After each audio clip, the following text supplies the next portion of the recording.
Hear students to help keep you safe on campus. Plus, see how freshmen can get involved with the SGA. Stay tuned. TrojanVision Nightly News starts now.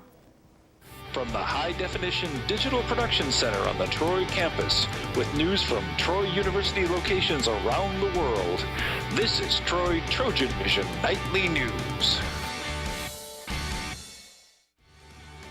TrojanVision Nightly News for August 20th, 2013. I am Caitlin Crow. And I'm Courtney Addison. Thank you for joining us this evening. The start of a new school year means there are plenty of ways students are still learning to get adjusted to their new environment. Last night, some of those students got tips on ways to stay safe in their new home. Sean Kent has the story. Monday night, Troy's Residence Hall Association and Department of Housing and Residence Life held the first of 2 campus safety meetings intended to give students some tips on how to be a little bit safer while living on campus. Well, it was planned towards educating all of the freshmen on how to be safe walking around campus, basically, and how to stay safe while living on campus.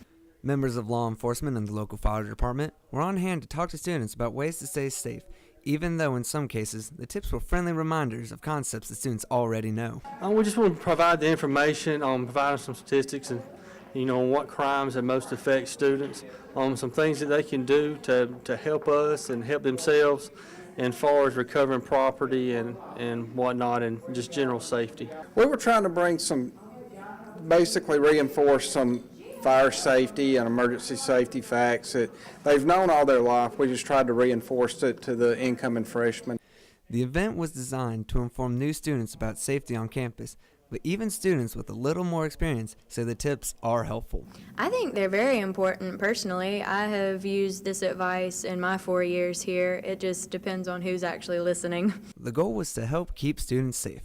So what do the speakers hope students will take away from the night? To not be an easy target for criminals, to be mindful of their surroundings, and just to have a good time, but be safe and while they're here. Just stay safe, do everything, be vigilant, stay safe, and make this an enjoyable time at Troy. Sean Kent, Troy TrojanVision News. Student who missed last night's meeting, there will be another campus safety meeting tonight at 7 in the Claudia Crosby Theater. Freshmen looking to get involved, the Troy University Student Government Association have a chance to get their foot in the door with Freshman Forum. This week, the SGA is looking for freshmen that are interested in taking part in the forum. Applications for Freshman Forum are now available and are due by Thursday of this week. Freshman Forum Director Heath Barton says SGA is looking for students who are full of Trojan pride to fill the seats of this year's Freshman Forum. We're definitely looking for students that share their love for Troy, show their excitement for Troy, and students that can really be willing to put forth the effort that it takes to be a true Troy Trojan. Online at trojan.troy.edu/freshman forum. Applications are due Thursday at 4 o'clock and can be turned in to the SJ office in Trojan Center Room 215. And this is National Panhellenic Council Week, and the fraternities and sororities in the council have activities planned to highlight their organizations. And however, today one of those fraternities focused their attention on helping those in need. Victoria Bailey has the story. And I feel like everybody should help, should do their part in helping out if they're able to give blood so they can help save a life. And the phrase save a life is common, but it's very true that blood donated from Troy University students is likely to save lives. I never really participated in blood drives. Before joining Troy's Omega Psi Phi fraternity, Stephen Baker didn't realize how important donating blood was. Because you never know what somebody might need, and I feel like everybody should help. You really can't even use all of the blood that you collect, so. The American Red Cross says nationwide there's a shortage of blood needed for medical emergencies. Not all of the blood donated to the blood banks can be used. A lot of blood that people donate, you might collect 70 pints of blood, but you can only use 50 because after the blood comes back from the lab, it has drugs or alcohol or stuff like that in it. For those who participate, there are some small incentives to help them get through the process. Give them a little boost so they won't pass out. The food and the drinks are for the people after they give blood. People might pass out or fall out and stuff like that. So they give them something, just like a little snack, just to So I guess like rejuvenated bodies. Victoria Bailey, Troy TrojanVision News.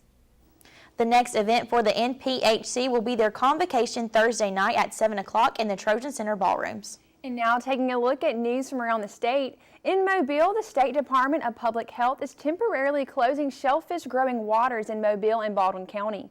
The department issued a news release yesterday saying waterways will close because recent heavy rainfall may have led to bacterial contamination of oyster beds.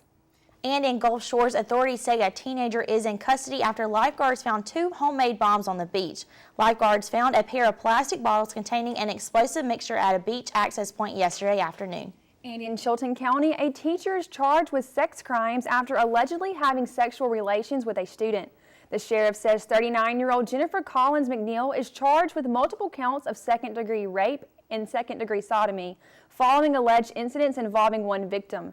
McNeil teaches 6th grade at Thorsby and is a cheerleading sponsor, but the student does not attend the school.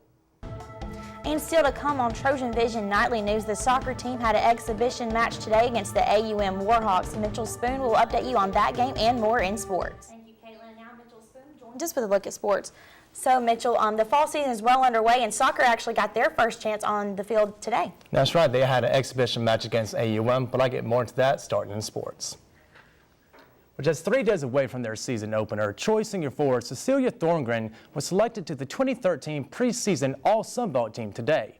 Thorngren's selection marks the first time a Trojan's been named to the team since Troy joined the Sunbelt in 2005. In her junior year, Thorngren tied for first in the conference with 9 assists, setting a new single-season record. She also led Troy with 3 game-winning goals and finished second on the team with 14 shots on goal, 17 points, and 30 shots. And the women's soccer team started their season today with an exhibition match against the AUM Warhawks. The Trojans and the Warhawks were jetting up and down the field during the first half, with both teams trying to come out on top. The Trojans used good defense kept them out of the goal. Early in the second half, the Warhawks got a goal in and made it a 1-0 game and kept the lead all the way to the end of the game. The Trojans will play their first game of the season this Friday in Montgomery against Alabama State, with kickoff set for 7 p.m. And with football season just 11 days away, the Trojan offense is ready to show the world the dynamic duo in quarterbacks Corey Robinson and Deion Anthony. Daniel Percival has more. Accident that the Trojans saw just what a weapon Deion Anthony was on the field. After quarterback Corey Robinson was injured in the Western Kentucky game, Anthony was forced to step up. And now, the two-headed monster is looking to rear its head again this season. Both quarterbacks will play. I think, Corey, everybody in the world knows what he can do. He can spin it with the best of them.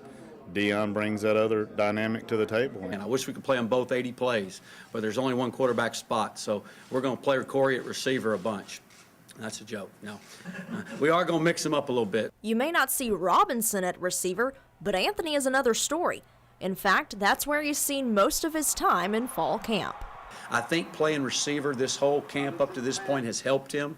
We've only put him at quarterback a little bit just so he could get that conditioning in. Now that we're implementing Deion into that receiver slot, we can even add a few other wrinkles to the mix. We would like him to be on the field, probably early 40 to 50 snaps, and as the season goes on, 50 to 60 snaps a game. But does seeing your quarterback playing wideout make you a little nervous as a coach? But to be honest, no. I'm excited because he's that type of dynamic athlete. You want those guys on the field, and he's a playmaker. It's kind of tough. I'm used to playing quarterback and not running around as much. So, from the physical standpoint, it's kind of tiring out there sometimes, but I just fight through it because I know the team will need me down the line, So I'm doing anything I can to help the team. Having 2 athletes at quarterback who offer different styles gives the Trojans an advantage against defenses. We got 2 leaders coming back, both great quarterbacks, With both those guys in, you never know what we're going to do. It's also hard for defenses to prepare for us when you got a guy that comes in like that and you can run a completely different offense than what we run when I'm in. So Deion is a great player, and all he does is help us out. Danielle Percival, Troy, TrojanVision Sports. The Trojans kick off the season against UAB on August 31st with kickoff set for 6 o'clock.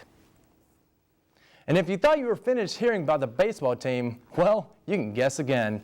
Former Trojans Danny Collins and Logan Pierce were selected to the 2013 College Baseball Insider All-America team. The recognition marks the second time the pair has been named All-America selections, as both were named to the 2013 Louisville Slugger All-America team in June.